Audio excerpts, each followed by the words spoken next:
Todos los seres humanos sentimos temor a diferentes cosas y en un grado o en otro. Es increíble la cantidad de fobias que nosotros sentimos. Porque todos venimos de fábrica con un instinto de conservación dado por Dios que puede llegar a ser muy útil en situaciones de peligro. Eso es tan característico en el ser humano que si conociéramos a una persona que no le tema a nada, y cuando digo que no le tema a nada es absolutamente a nada, nosotros pensaríamos que algo no está funcionando bien en la cabeza de esa persona. De hecho, hay una enfermedad que lo tienen muy pocas personas y tiene que ver con un trastorno del cerebro, de personas que no tienen temor, no sienten temor.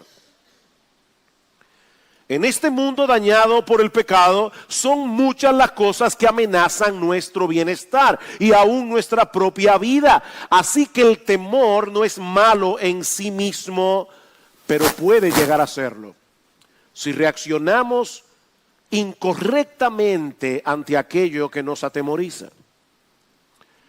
Hay personas que se paralizan en medio del temor. Hay personas que terminan haciendo lo que no deben hacer. Esta mañana en la clase de escuela dominical vimos cómo Saúl, por miedo a los filisteos, hizo algo que él no debía hacer y perdió el reino por eso.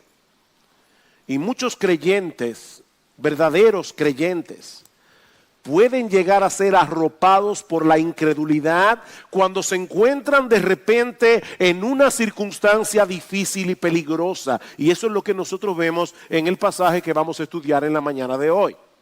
Ahora, debo adelantarme a decir que yo no creo que este relato esté aquí para enseñarnos primariamente cómo debemos reaccionar ante las tempestades de la vida. Es muy fácil aplicar el pasaje de esa manera. No, yo creo que este pasaje está aquí para mostrarnos algo acerca de Jesús.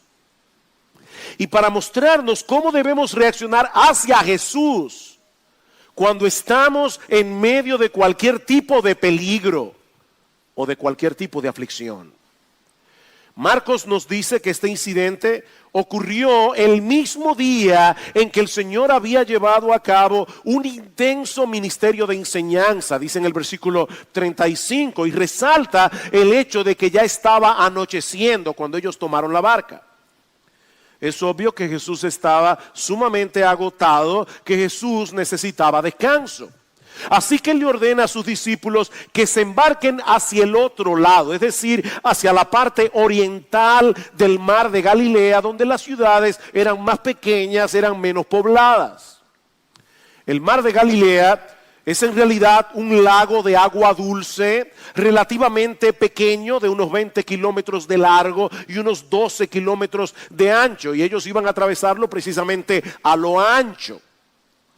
Se puede atravesar de un lugar a otro en poco tiempo relativamente, a no ser por el hecho de que en ocasiones se producen tormentas repentinas en el lago debido a ciertas características climáticas y geográficas de la zona. La superficie del mar de Galilea se encuentra a unos 210 metros por debajo del nivel del mar. O sea, usted llega, yo nunca he estado en Israel, pero sé que por las descripciones que he leído, que si usted llega a ver el mar de Galilea, es como si estuviera casi de la altura del Empire State, mirando hacia abajo. Es una descendencia bastante profunda. De hecho, el mar de Galilea es el lago más bajo del mundo, el lago de agua dulce que está más bajo a nivel del mar en el mundo. Cuando las corrientes de aire frío descienden de las colinas que rodean el lago y chocan con el aire caliente de la superficie, de repente se producen tormentas que pueden llegar a ser un verdadero peligro, aún para marineros con mucha experiencia, como era el caso de los apóstoles. Y eso fue precisamente lo que ocurrió esa noche. Yo he dividido este relato en 3 escenas. La primera la he titulado Una tormenta repentina y un Salvador exhausto. Marcos nos dice en el versículo 37 que se levantó una tormenta tan fuerte, y la palabra griega que se usa allí es la palabra mega. Fue un mega huracán, dice el texto literalmente, de manera que en cuestión de minutos la barca estaba a punto de naufragar. Las olas eran tan altas y golpeaban tan insistentemente la barca y con tanta violencia que la barca comenzó a zarandearse peligrosamente de un lugar a otro y se estaba llenando de agua con mucha rapidez. Así que los discípulos sabían que estaban en un serio problema. En una tormenta de esta magnitud y con un mar tan agitado, es completamente imposible que alguien pudiera sobrevivir fuera de la barca. Ni el nadador más experto hubiera podido mantenerse a flote por mucho tiempo. Y para colmo de males, para ponerlo peor, Jesús está profundamente dormido en la popa de la barca. Ellos están a punto de perecer y el Señor parece estar completamente ajeno a la situación, aparte de que era obvia su debilidad y su cansancio. Hermanos, imagínense la escena, o sea, los discípulos están desesperados y el único en quien ellos pueden confiar en ese momento estaba como Superman rodeado de kriptonita, completamente dormido. Era tal el agotamiento de Jesús en su humanidad que ni el ruido de la barca, ni el grito de los apóstoles, ni el movimiento de la barca pudieron despertarlo. Él estaba dormido. Y Marcos quiere recordarnos en esta historia que Jesús era 100% humano y como cualquiera de nosotros, excepto que Él nunca pecó. Mis hermanos, Él no se estaba haciendo el dormido para dar una lección a los discípulos. No, Él estaba dormido. Él estaba completamente exhausto.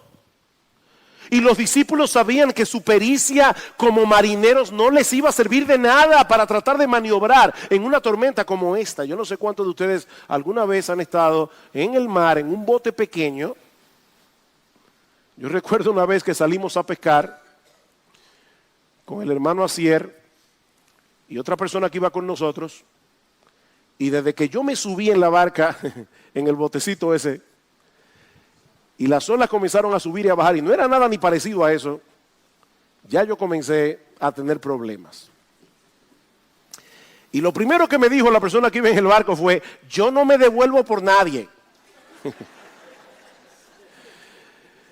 Estuvimos ahí en Salinas como hasta las 5 de la tarde. A mí la náusea no se me quitó hasta que llegamos a tierra. Y esto era 1000 veces peor. 1000 veces peor. Ellos sabían que no iban a poder maniobrar y no contaban con Jesús, aparentemente. Era una situación realmente desesperada. Y ahora yo te pregunto, ¿alguna vez tú te has sentido así? No me refiero a la náusea. Yo me refiero a estar en medio de un problema,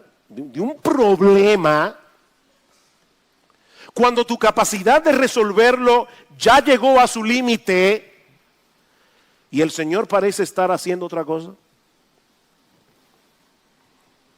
¿Te sientes inútil y desamparado? Probablemente así se sintieron los discípulos aquella noche. Ahora, no olviden, mis hermanos, que no fueron ellos los que tomaron la iniciativa de cruzar al otro lado. El único responsable de que ellos estuvieran en esa situación tan angustiosa era Jesús. Él los había metido ahí. Aparte de que esa tormenta no se formó esa noche debido a las condiciones climáticas únicamente. Hay personas que cuando ocurren tragedias, ellos quieren defender a Dios. Defender a Dios, como si Él no tuviera nada que ver con las tragedias que ocurren en el mundo. No, las tormentas se forman debido a ciertas condiciones atmosféricas, así que no podemos responsabilizar a Dios por los vientos huracanados. No, mis hermanos, eso no es lo que el mismo Dios nos dice en su palabra. Él es el responsable de los vientos huracanados. Dice en el Salmo 107, versículo 23, los que descienden al mar en naves y hacen negocios sobre las grandes aguas, ellos han visto las obras del Señor y sus maravillas en lo profundo. Pues Él habló y levantó un viento tempestuoso que encrespó las olas del mar. Él habló. No fue la madre naturaleza la que provocó esa tempestad. Esa noche fue el decreto soberano del Señor.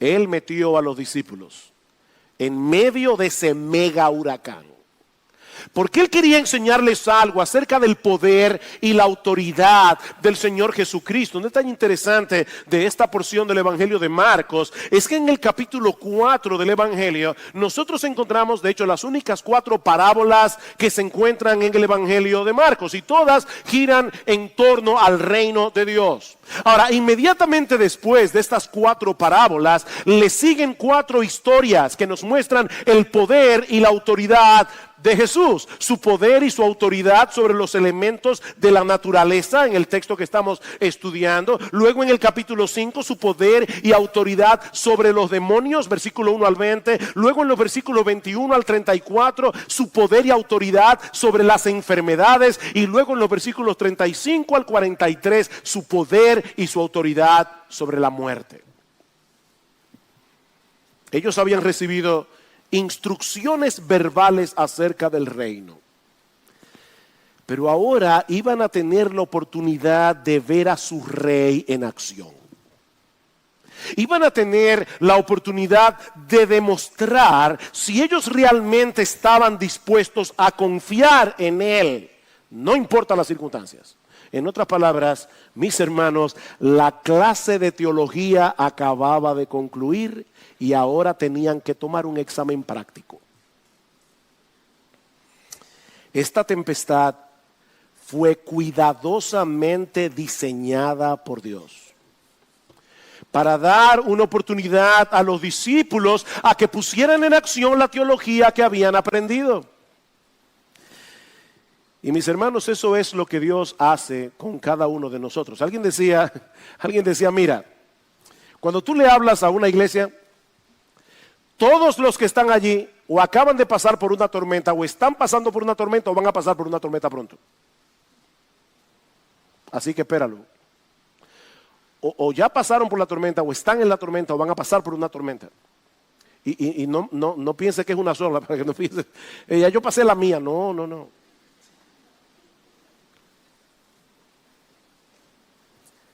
Dios nos lleva a atravesar por huracanes en esta vida. Y mis hermanos, es en esos momentos cuando somos tentados a pensar que Dios no nos ama.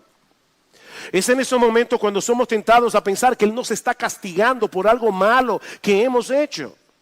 O es en esos momentos que simplemente nos olvidamos por completo de que Él está ahí sentado en su trono. Y no tenemos que estar atravesando por circunstancias muy dramáticas para que reaccionemos de esa forma. Como ustedes saben, estuve en Chicago esta semana, ya les decía hace un momento. Y tuve que aprovechar los vuelos para trabajar en este mensaje. Los aviones son fantásticos para eso.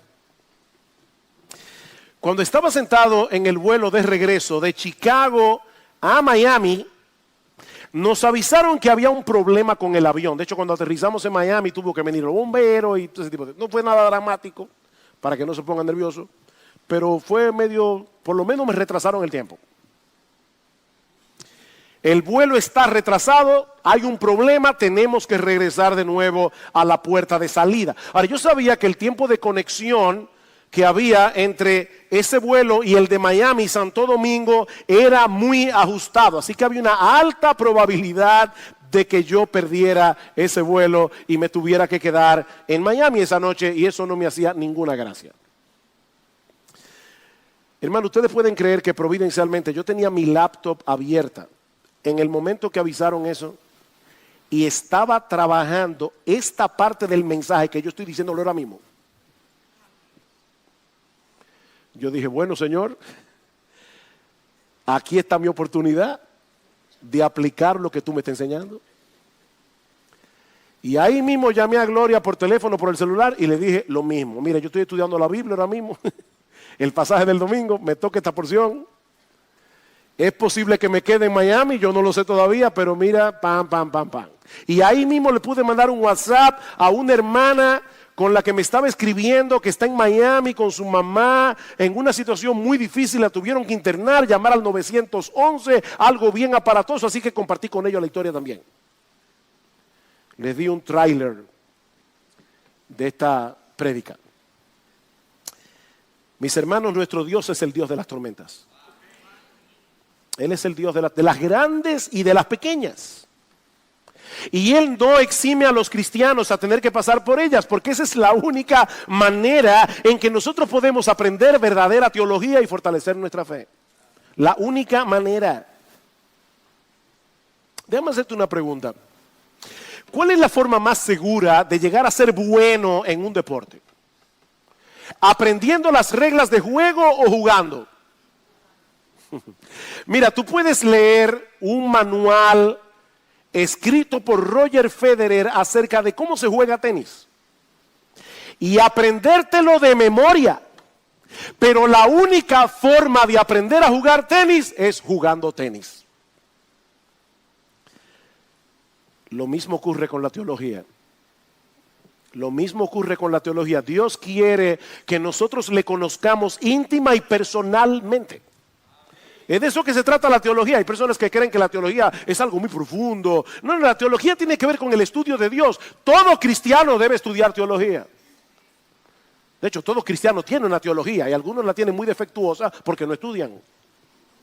Necesitamos conocer teología. Dios quiere que nosotros le conozcamos íntima y personalmente. Dios quiere que nosotros confiemos en Él, pero no como una mera teoría, sino como algo real del corazón. Hermano, nosotros debemos leer la Biblia. Nosotros debemos leer buenos libros sobre los atributos de Dios. Eso es extremadamente importante, pero ese conocimiento vendrá a ser verdadero conocimiento cuando podamos aplicarlo en medio de la tormenta. Y eso fue precisamente lo que los discípulos no hicieron esa noche.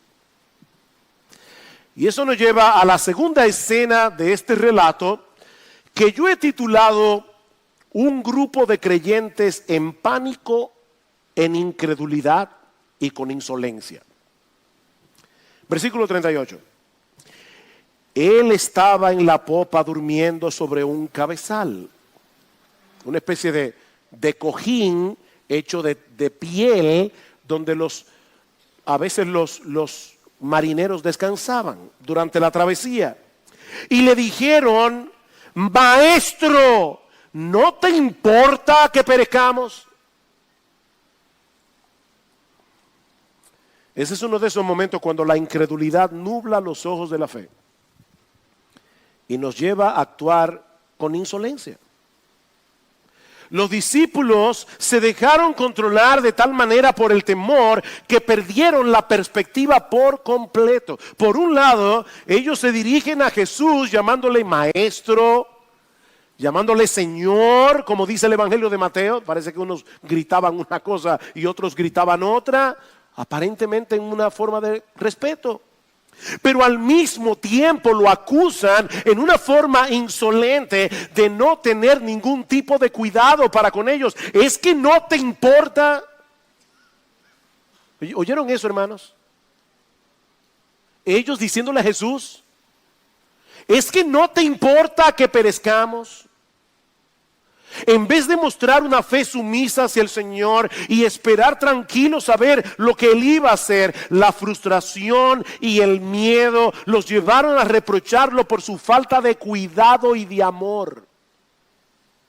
Y no olviden, mis hermanos, que ellos habían visto a Jesús sanar todo tipo de enfermedad. Ellos habían visto a Jesús echar fuera demonios. Ellos estaban conscientes de su poder. Ellos estaban conscientes de su compasión. Pero dejaron que el miedo los controlara. Y en ese momento perdieron su teología.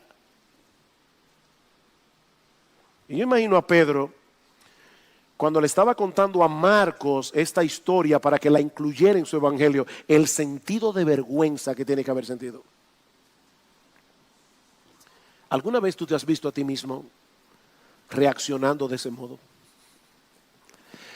Porque honestamente a mí me ha pasado más de lo que yo quisiera recordar.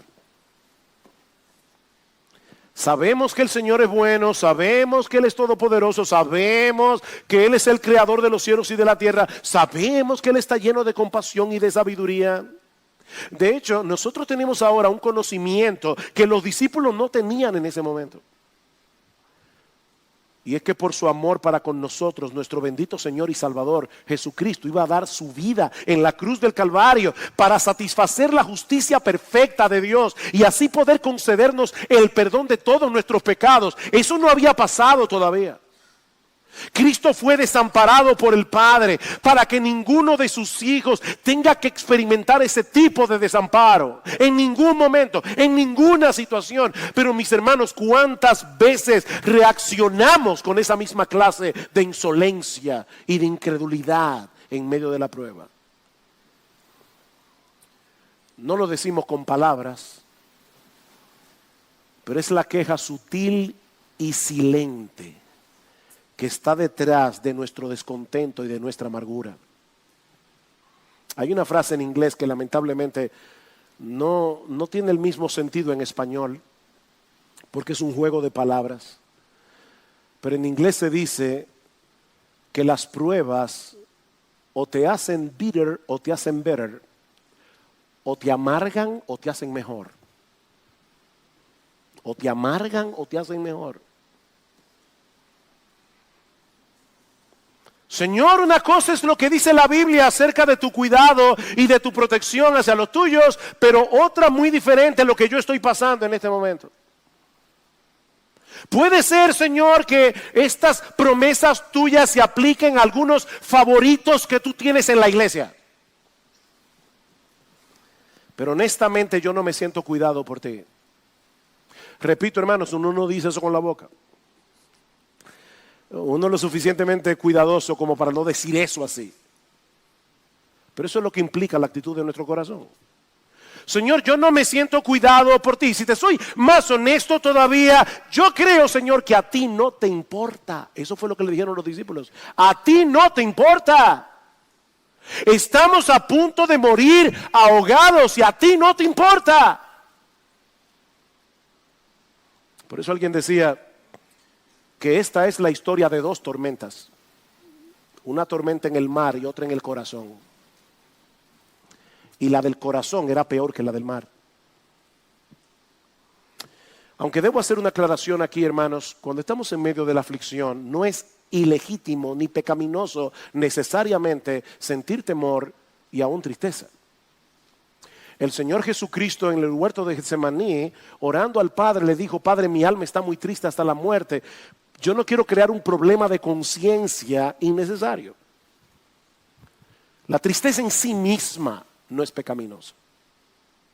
Es lo que tú haces cuando estás en medio de la tristeza. Es como tú manejas tu diálogo interior en medio de la tristeza, porque tú te vuelves vulnerable. Te vuelves vulnerable a que el pecado te arrope, a que el pánico te domine. Te vuelves vulnerable a que tu teología se vaya de tu cabeza. Y el Señor es tan bueno. El Señor es tan paciente que en vez de decir a los discípulos: yo voy a dejar que ustedes se hundan un rato en el agua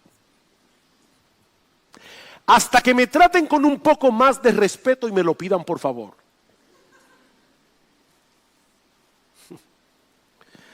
No, el Señor decide resolver el problema. El Señor responde nuestras oraciones aun cuando muchas veces no las hacemos de la manera más apropiada. Y eso nos lleva a la tercera escena, que yo he titulado Un milagro sorprendente y un temor más grande todavía. Versículo 39. Y levantándose, reprendió al viento y dijo al mar: cálmate, sosiégate. Y el viento cesó y sobrevino una gran calma. El Señor despierta de su sueño. Él no está en pánico. Él no muestra ningún signo de agitación y reprende al viento y al mar como si fuera un perrito faldero que está demasiado inquieto. Y de inmediato el viento se detiene y el mar se pone como un espejo. Y otra vez aquí aparece la palabra griega mega. Se produjo una mega calma, dice el texto literalmente. Una de las cosas que a mí me sorprende de este pasaje es la sencillez con la que Marcos narra todo esto. Jesús no se paró en el frente de la barca y dijo algún tipo de conjuro mágico al estilo de Harry Potter. De hecho, ni siquiera tuvo que pedirle al Padre en oración que calmara la tormenta. El poder de su palabra fue suficiente para que el viento se detuviera de inmediato y el mar se pusiera liso como un plato. El poder de su palabra. Cálmate. Sosiégate. ¿Saben que aquí ocurrieron dos milagros a la vez? Cuando el viento cesa en medio de una tormenta, las olas se siguen moviendo por un rato y se van calmando poco a poco. Pero eso no fue lo que sucedió. Es que instantáneamente el viento cesó y el mar se puso como un plato. Como dice el comentarista Guillermo Hendrickson, parece que en un ataque de poesía, dice: en este caso, el viento y las olas se sincronizaron en la sublime sinfonía de un silencio solemne.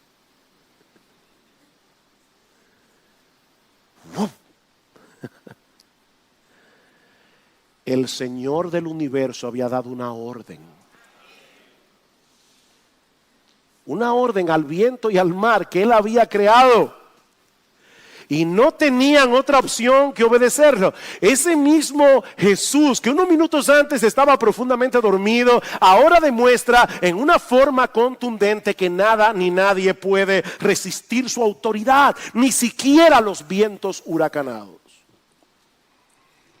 Como decíamos hace un momento, Él era 100% humano, pero es al mismo tiempo 100% divino. Él es la segunda persona de la Trinidad encarnada. Dos naturalezas, una sola persona, la humana y la divina, actuando en perfecta armonía, sin que ninguna de las dos interfiera con la otra.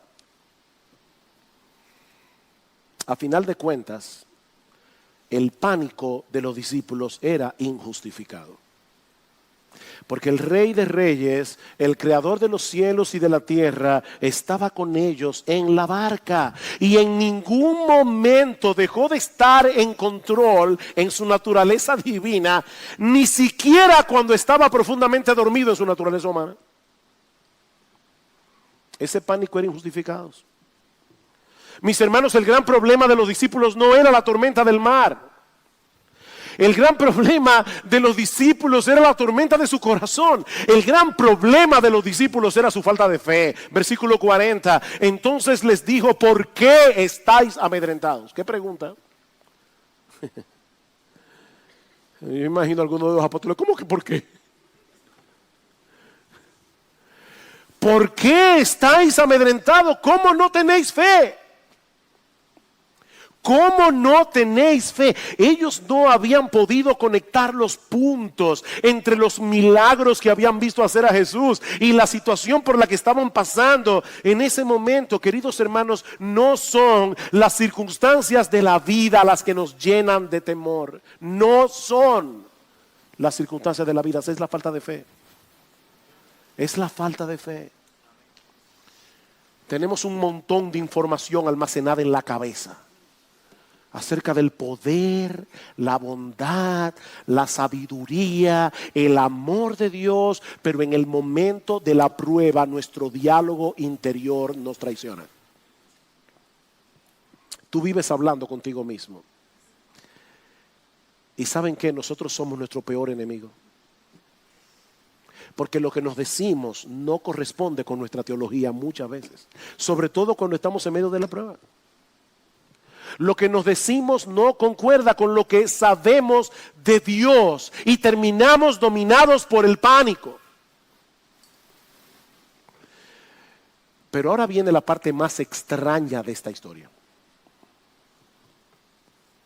Cualquiera diría que los discípulos debieron haber experimentado un gran alivio cuando la tormenta se calmó. Ya no estaban en peligro. Ahora tenían una perspectiva más clara del poder y la autoridad de su Maestro y Señor. Pero fue todo lo contrario. Si la tormenta los había llenado de miedo, ahora ellos estaban aterrorizados al estar en la presencia de alguien como Jesús. Versículo 41. Y se llenaron de gran temor. Otra vez, ¿cuál es la palabra? Mega de nuevo. Se llenaron de gran temor. Y la palabra temor allí es diferente a la del versículo 40. Completamente diferente. Es nuestra palabra para fobia. Se llenaron de temor y se decían unos a otros: ¿quién pues es este que aún el viento y el mar le obedecen? ¿Quién es este? Ellos habían enfrentado una mega tormenta. Luego vieron a Jesús producir una mega calma. Y ahora estaban experimentando un mega temor. La suma de todos los miedos. Esta palabra temor que se usa en el versículo 41 habla de ese temor reverente que nos sobrecoge por completo cuando estamos delante de algo que es evidentemente sobrenatural. El poder de Cristo era más atemorizante para los discípulos que el poder de la tormenta. De ahí la pregunta de los discípulos: ¿qué clase de hombre es este? ¿Saben que nosotros cada vez que conocemos a una persona, en una manera muy natural las clasificamos? Es amable, es gruñona, es muy seria, tiene buen sentido del humor, es fácil, tiene sangre liviana. Uno siempre está clasificando a la gente.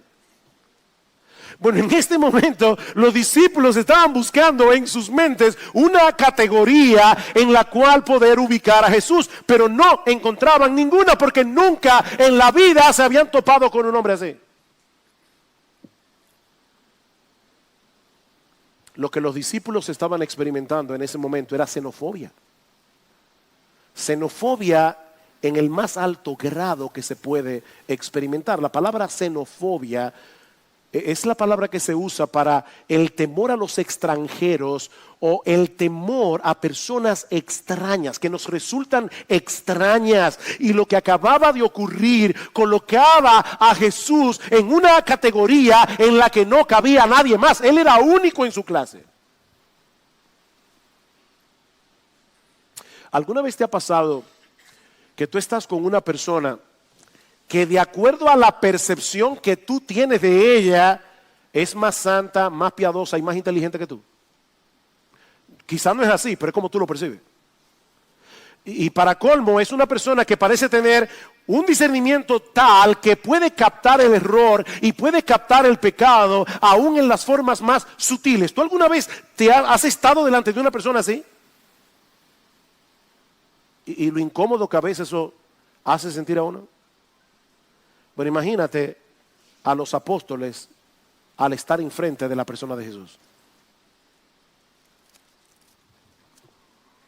Hay otro episodio en el Evangelio de Lucas muy similar a este y que nos ayuda a entender mejor por qué los discípulos estaban tan aterrados. Lucas capítulo 5. Lucas capítulo 5. Versículo 4.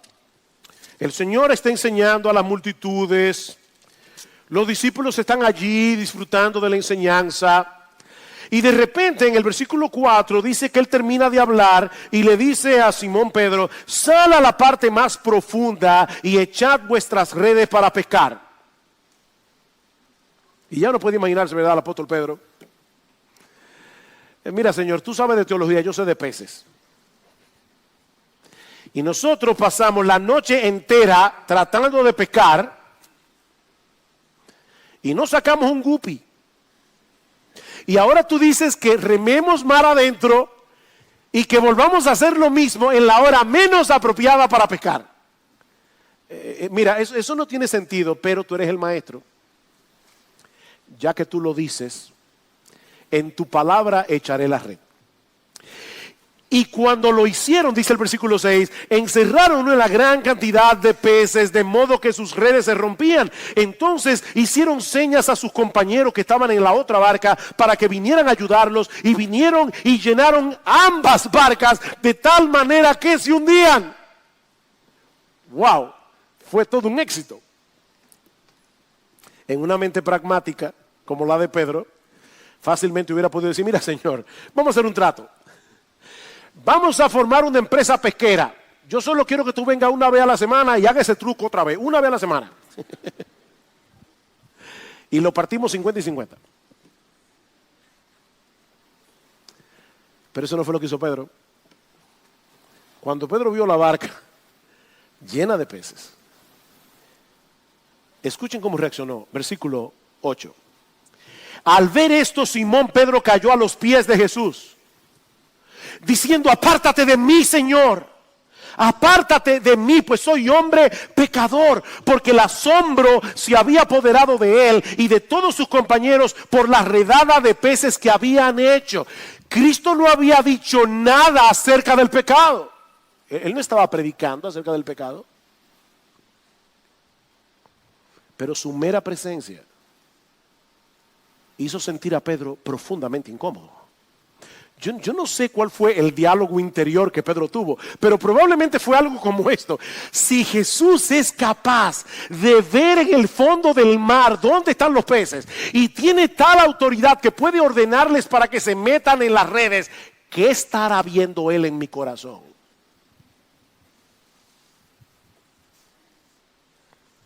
¿Qué estará viendo Jesús en mi corazón? Pedro estaba tan aterrado que le pidió al Señor que se apartara de él. Apártate de mí, Señor. Pedro se sintió profundamente incómodo y aterrado al estar ante la santidad de Jesús. Alguien decía: la miseria del pecado no quiere la compañía de la pureza. La miseria del pecado no quiere la compañía de la pureza. Eso es como un ladrón que busca consuelo en un grupo de policías honestos. Nadie quiere eso. De hecho, yo creo que es por eso que mucha gente dice admirar a Jesús, pero al mismo tiempo prefieren mantenerlo lo más lejos que puedan de sus vidas, porque presuponen que sería muy incómodo tener demasiado cerca a alguien tan santo, a alguien tan justo como Él. Pero hermanos, la historia de Jesús no termina con esta escena en el mar de Galilea. Cuando nosotros seguimos leyendo los evangelios, vemos que este mismo Jesús, perfecto en santidad y en poder, voluntariamente tomó la decisión de morir en debilidad, asumiendo nuestra culpa en la cruz del Calvario. Aquel que tenía el poder de darle órdenes al viento y al mar, se dejó apresar, se dejó juzgar en un tribunal humano. ¿Saben para qué, mis amados hermanos? Para que cada uno de nosotros pudiera ser absuelto en el tribunal de Dios.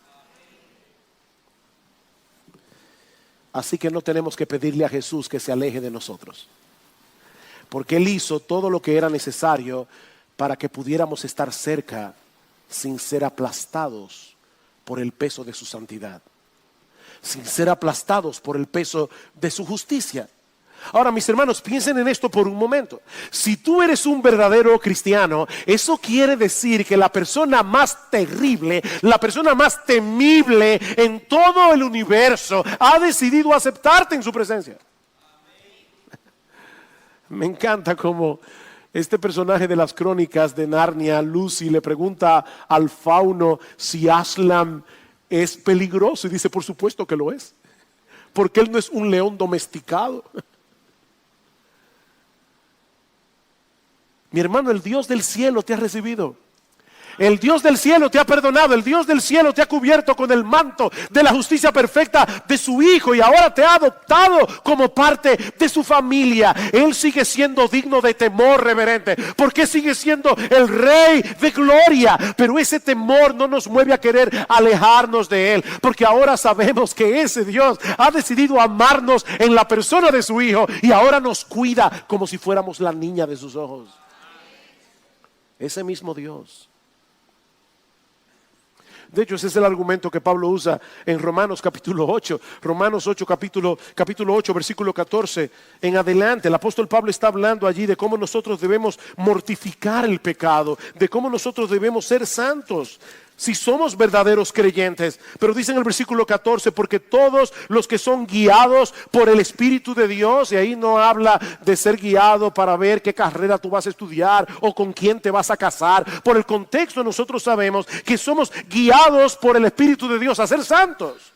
Porque todos los que son guiados por el Espíritu de Dios a ser santos, los tales son hijos de Dios. Pues no habéis recibido un espíritu de esclavitud para volver otra vez al temor, sino que habéis recibido un espíritu de adopción como hijos, por el cual clamamos, Abba, Padre.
Espíritu mismo da testimonio a nuestro espíritu de que somos hijos de Dios. ¿De qué está hablando Pablo aquí? Que cuando nosotros venimos a Cristo en arrepentimiento y fe, Dios envía a su Espíritu Santo a morar en nuestros corazones, y ese Espíritu nos guía hacia la santidad, dice Pablo.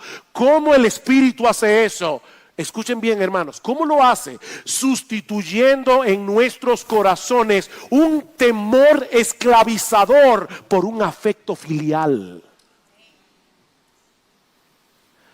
Así que en vez de actuar como esclavos que obedecen por temor al castigo, el Espíritu Santo produce en nosotros la confianza de que hemos sido adoptados como hijos de Dios, para que nuestra obediencia sea motivada por la fe, para que nuestra obediencia sea motivada por un profundo afecto del corazón hacia nuestro Padre Celestial.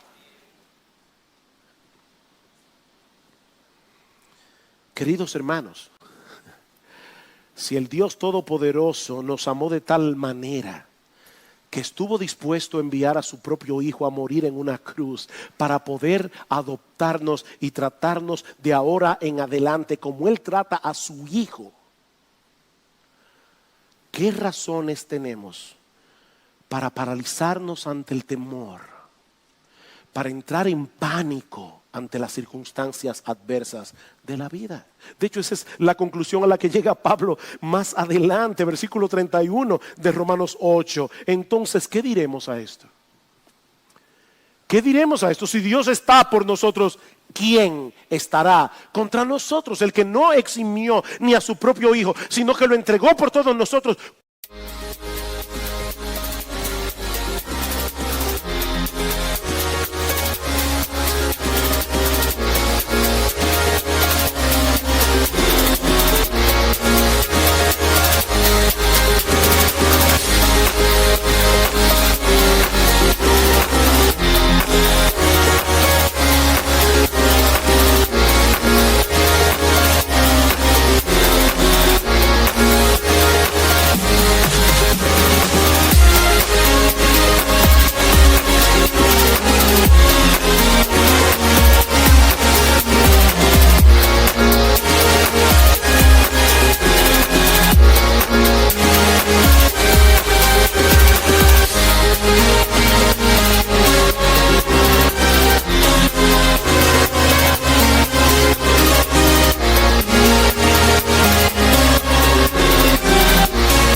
¿No nos concederá también con Él todas las cosas?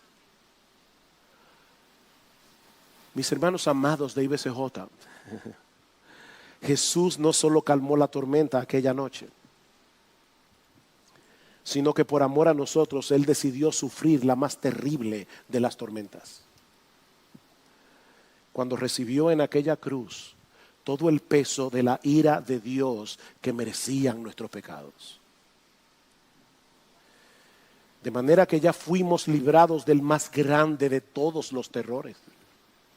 Tener que enfrentar el castigo que nuestros pecados merecen en el tribunal de Dios.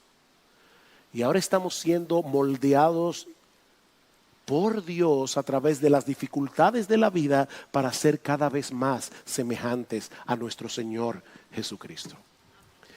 Hermanos, mi oración es que el Señor nos ayude a conectar los puntos de nuestra teología con los problemas y aflicciones que tengamos que enfrentar en este mundo caído, para que reaccionemos con fe, no con insolencia, no con incredulidad. Mis hermanos, Jesús, ese Jesús que estaba en la barca con los discípulos, Él ha prometido estar con nosotros todos los días hasta el fin del mundo. Tú estás ahora en medio de la tormenta, Jesús está en la barca. Él está allí porque Él lo prometió. Él no prometió un viaje sin contratiempos. Él no prometió eso. Pero podemos estar completamente seguros de que esa barca va a llegar al otro lado. ¿Saben por qué? Porque Jesús prometió que Él no iba a perder ni una de sus ovejas. Ni una de sus ovejas. Así que por nada estéis afanosos. Filipenses capítulo 4. Pastor, ¿y qué significa en griego la palabra nada? Eso mismo. Por nada estéis afanosos, si no sean conocidas vuestras peticiones delante de Dios en toda oración y ruego y con acción de gracias, y la paz de Dios que sobrepasa todo entendimiento guardará vuestros corazones y vuestros pensamientos en Cristo Jesús. Cuando Él lo quiera, como lo quiera, cuando Él sepa que la tormenta dio el fruto que Él quería, Él se levantará y dirá: cálmate, sosiégate. Y el viento y el mar tendrán que obedecerle, porque Él es Señor de señores. Y si tú estás aquí sin Cristo, mi amigo, déjame decirte que tú tienes todas las razones del mundo para estar en terror. Todas las razones del mundo para estar en terror. Yo no sé cuáles son las tormentas de la vida que tú has tenido que atravesar hasta ahora, pero créeme, la peor está por llegar. La peor está por llegar. Porque algún día tendrás que presentarte delante de Dios para dar cuenta en su tribunal, y ningún ser humano saldrá bien parado de ese juicio, a menos que haya venido a refugiarse por la fe en la persona y la obra de nuestro Señor Jesucristo. Él atravesó voluntariamente la tormenta de la ira de Dios en la cruz, la tormenta que nosotros merecemos por causa de nuestros pecados, para que todo aquel que en Él cree no se pierda, mas tenga vida eterna. Ven a Cristo, mi amigo. Ven a Cristo en arrepentimiento y fe. Ven ahora. Y el Rey de Gloria te recibirá en su presencia. El Rey de Gloria perdonará todos tus pecados. El Rey de Gloria te concederá el don de la vida eterna. Y a partir de este momento estará contigo en tu barca hasta que llegues seguro a las costas del cielo. Oh, que Dios bendiga su palabra en esta mañana y alimente nuestra fe con una visión más clara de la gloria, la hermosura, el poder y la majestad de nuestro gran Dios y Salvador Jesucristo.